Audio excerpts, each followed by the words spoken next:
Smith 9th Streets, located in Gowanus, Brooklyn, is the highest rapid transit station in the entire world, at a height of 87.5 feet. It is a part of the I&D Culver Line and was first opened on October 7th, 1933.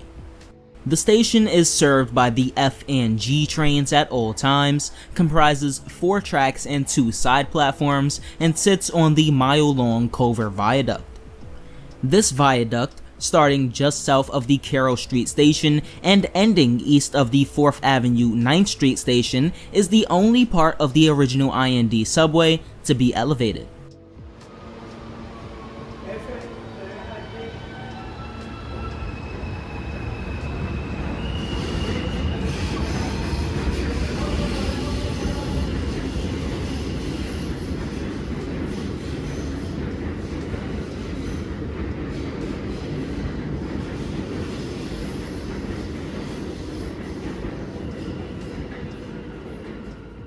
The Culver Viaduct was constructed because of the depth of the Gowanus Canal and the BMT 4th Avenue line. It was estimated to have saved $12 million in construction costs when it was selected in 1927. You might ask, why did it have to be so high up? Well, the station is so high up because of the now defunct navigation regulations for tall mast shipping on the Gowanus Canal. Now, I mentioned not too long ago that the F and G trains served this station, but what if I told you that this wasn't always the case? When first opened, the station was served by the A train. It ran from Inwood 207th Street to Church Avenue, switching to the I&D Culver line at the J Street Station. This lasted for about 3 years until the first portion of the I&D Fulton Street line was opened in 1936 and A trains were rerouted there. The E train ended up replacing service on the I&D Culver line and a year later was complemented by the G, then the GG train when the connection to the I&D Crosstown line opened. Both the E and GG train ran to Church Avenue until 1940 when the I&D 6th Avenue line opened and E trains were replaced by the F and the GG was cut back to this station. This was actually the terminus of the G for most of its history, but we'll get back to that later on in this video. If you thought all of those service changes were confusing, you're in for a treat, because there are more. In 1954, following the opening of the Culver ramp, allowing for trains to run along the BMT Culver line to Coney Island, the D train replaced the F. In 1967, services changed again, following the opening of the Christie Street connection and the stations associated with it. With this, the F once again ran via the Culver line and the D was rerouted via the Manhattan Bridge and the BMT Brighton line.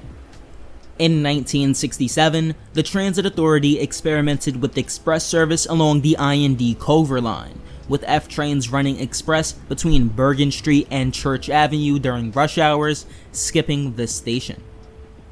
With this, GG trains were extended back to Church Avenue to provide local service along the line. This all ended in 1976 because, well, people like to complain about their station being skipped. And that is exactly what riders in Park Slope did, despite there being a cross-platform transfer at the 7th Avenue station. With the termination of express service, GG trains were once again cut back here to Smith 9th Streets. Cut all the way to the late 2000s, and the G line, renamed from the GG, was once again extended to Church Avenue, this time to accommodate the rehabilitation of the Culver Viaduct. The extension of the line was made permanent in July 2012, after the MTA finally realized that it is a more efficient terminus. With the G being extended to Church Avenue, hopefully for the last time, the express tracks have been freed up because trains no longer need to relay on them. This opened up the possibility of Culver Express service once again, a change that I was extremely glad to see the MTA implement, but also something they didn't fully take advantage of. Only 4 express trains run per day, and they only run in the peak direction. I think all F trains should run express, and all G trains local. I've talked about that in previous videos though, and if you're interested in my thoughts on the matter, check out my subway tier list and my last The Interlining Chronicles video.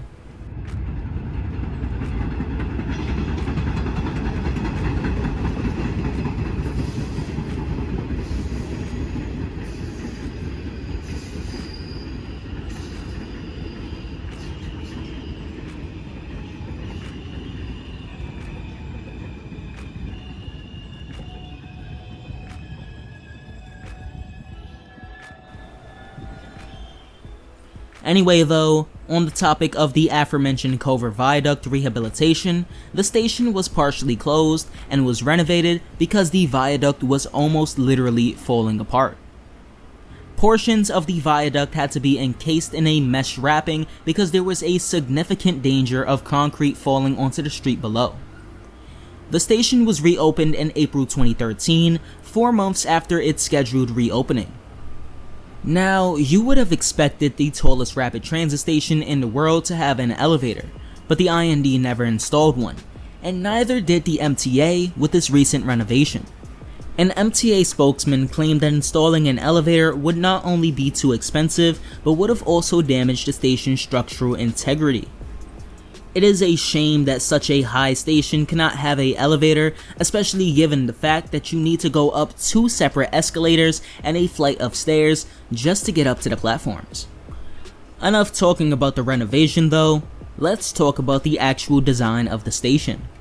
The exterior of the station features a weird steel design that kinda wraps around the escalator housing.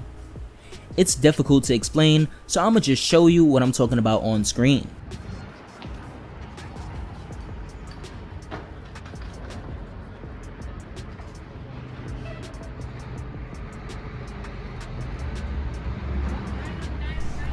The platforms feature some cool tiling on the platform walls. In addition to that, you also get a superb view of the city.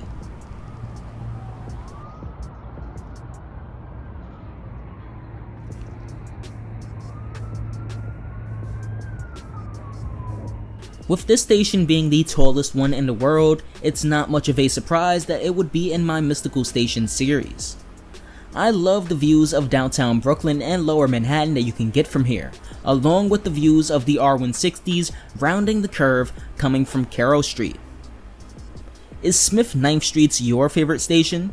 Tell me in the comments below, and if you enjoyed the video, like, subscribe, and consider becoming a channel member.